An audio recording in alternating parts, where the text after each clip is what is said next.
Welcome back to Half the Battle. I'm your host as always, Daniel Levi, and joining me now is the newest member of the UFC roster. I'm talking about Alex Perez. Alex, welcome to Half the Battle. Hey man, thanks for having me. The pleasure is all mine. Dude, not only did you get an unbelievable finish, but you got the contract, which was, the end goal. How does it feel that everything worked out the way it did? Feels good, working my butt off to get here, and now that I'm here, I'm just hoping, make a good run at it.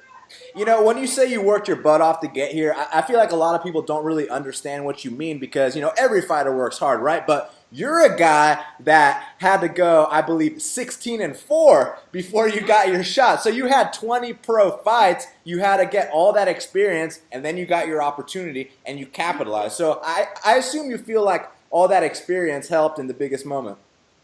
Yeah, I've had a lot of fights, had a couple up and down, back-to-back losses and stuff, and it was hard at first. I thought it was gonna take a long time to get here, but hey, I'm glad I went this way. Some people, get handed the opportunity and don't take advantage. I feel like I worked my way to there, and I'm ready to make the most of it. Definitely. And I mean, when you take two back-to-back losses, for a lot of fighters, it could make or break them. They might not ever come back the same. For you, you put your head down, you grinded, now you're in the UFC. Yeah, man. I lost twice early in my career, and then came back, won 10 in a row. Then ended up losing my title, and then I lost another one. And some people thought, oh, is he gonna come back? But my coach, Coach Oyama, just pushed me, told me, stay grinding. Like we'll fix this. And we'll be in the big show soon. How long have you been with Coach Oyama? I've been there for 5 years. So I originally started training in Lemoore, California, with Team Ochoa. And at one point in time, it was just me and my coach. I didn't have really, training partners. And they offered me. Ian McCall was fighting somebody. Like, hey, you have a fight coming up. He has a fight coming up. It would be cool if you guys train together. I went down there, stayed with Ian at his place, and the rest is history. Coach invited me to keep coming back. I think I trained out there for like 2 weeks, 3 weeks for one of my fights. I ended up winning, and coach was like, hey, man, you're tough. Just keep coming back. And from there on, I would just travel back and forth, actually. I would come down here, work at a freight company, 14-hour shifts, and still have one workout a day. And then finally I made the move down there full time. I need to take my career to the next level and move down there full time. Man, what's in the water over there? Because Team Oyama is on a serious roll, man. I mean, I can name the whole team, but especially guys like you, Marlon Chito Vera, Humberto Bandenay. I mean, where do I finish? You know what I mean? Yeah, we just got a lot of tough guys, and we're all working towards the same goal. So it's easy to come in and grind every day. Like some gyms have that one guy they can go easy on, and they know even our guys underneath us. They push us. That's one good thing about our gym, that we have endless partners, and no matter what, you're gonna get worked. It doesn't matter if you never heard of the guy, if you're an amateur or a pro. Like I've seen some pros take lumps from some amateurs. I've seen some of our sparring sessions. The only way to explain it, you would have to be there. There are no words to explain it. You would have to be in there. You got Chito Vera, then you got Humberto Banana, and then you got Diego Rivas, you got Joe Soto, Brent Primus, Alex Reyes, Fernando Padilla, and then you got, Desmond Torres, and you got the amateurs in there as well. Like, just a hard-working group. Man, I mean, can we expect a lot of future UFC champions? Because, I know we already mentioned Marlon Chito, but, the improvements he's made since he joined Team Oyama, it's something that you can't really measure on paper because, I've known about this kid a long time back when he was training in Ecuador, and now to see the improvements he's made, it's impressive as hell, to say the least. No, yeah, man, that's what happens when you got a good work ethic. Basically, our motto at the gym is, hey, shut up and work. You complain, you complain or something, someone will get on you. Like everybody from, the former champion Carlos Barza to our amateurs. No one complains. Everybody does what they're told, and everybody just grinds together. So that it makes it so much easier when everybody's on the same path. Now, where's your family from? What's your background? I'm from Lemoore, California. people might know Chad Mendes. He's actually from the town over, about like 5-10 minutes away from me. I'm from, it's a small little country town. It's starting to get bigger now, but we only have one high school. I'm from Central California, man, the desert in California. Yes, sir. What I'm trying to ask is, so are you Mexican American or what? Yes. Okay. Yeah, my dad's from Mexico, and then my mom's from here. So. Yeah, the place I was getting to with that is, man, talk about that Mexican pride, because y'all are some serious warriors. Man, I think it shows in our, some of our fights. Sometimes we don't fight the smartest. We get hit and we're like, okay, you hit me, I'm gonna hit you 4 or 5 times. I've learned, throughout the years, probably not the best way to go. But man, it means a lot to represent, that Mexican culture. Yeah, no doubt about it. So, I mean, listen, I brought up your experience earlier, and now that you are in, one of the best divisions in the UFC, and the reason I say that is because everyone is so high level and so skilled at flyweight. Like, let's not even talk about Demetrius Mighty Mouse Johnson. Let's talk about a guy like Sergio Pettis, Ray Borg, all these guys. They're so skilled. Where do you feel like you stack up with the top 15?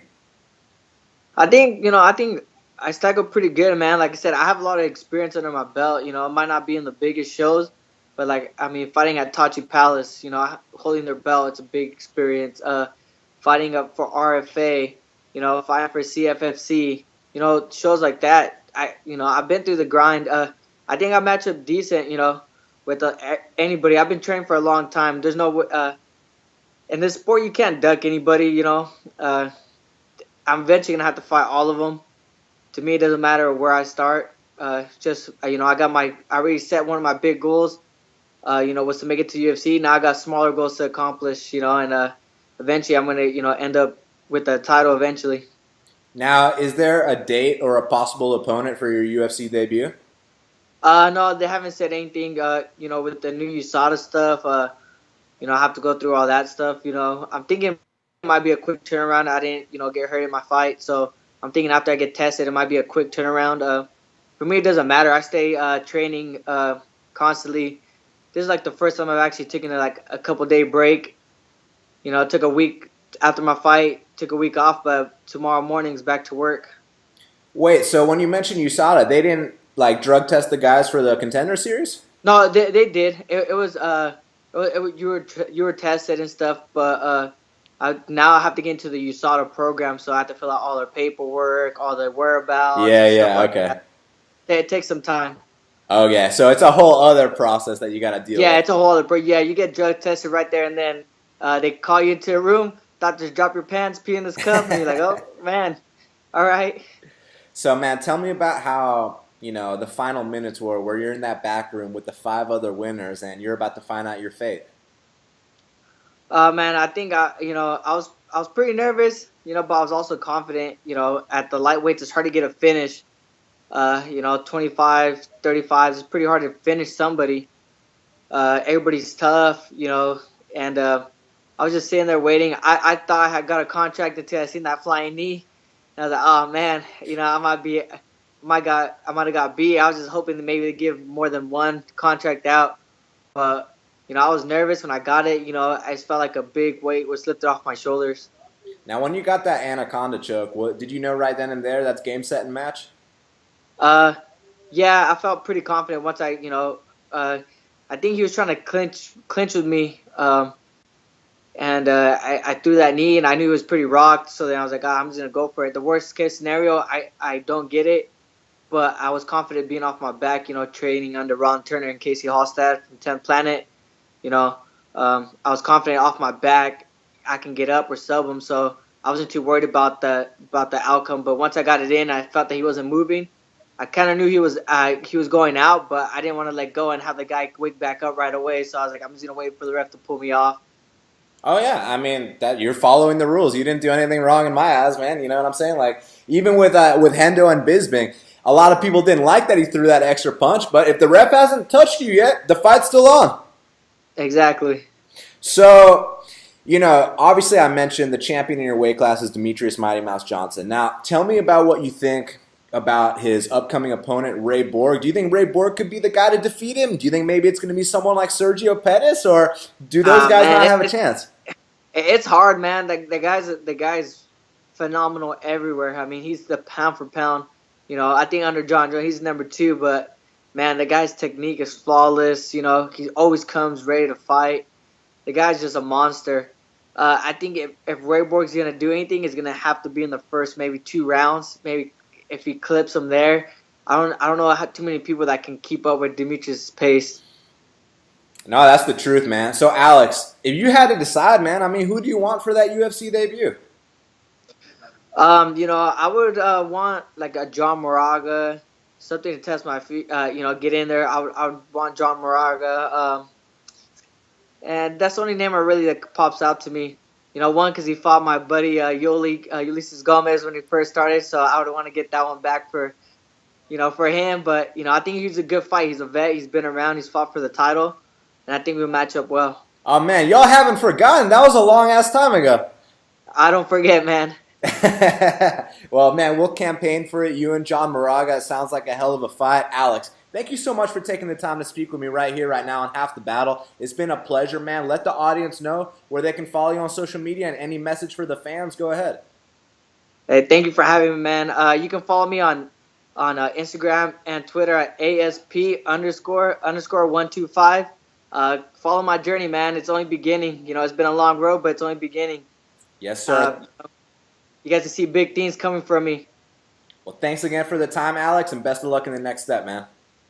Thanks, brother. I appreciate it.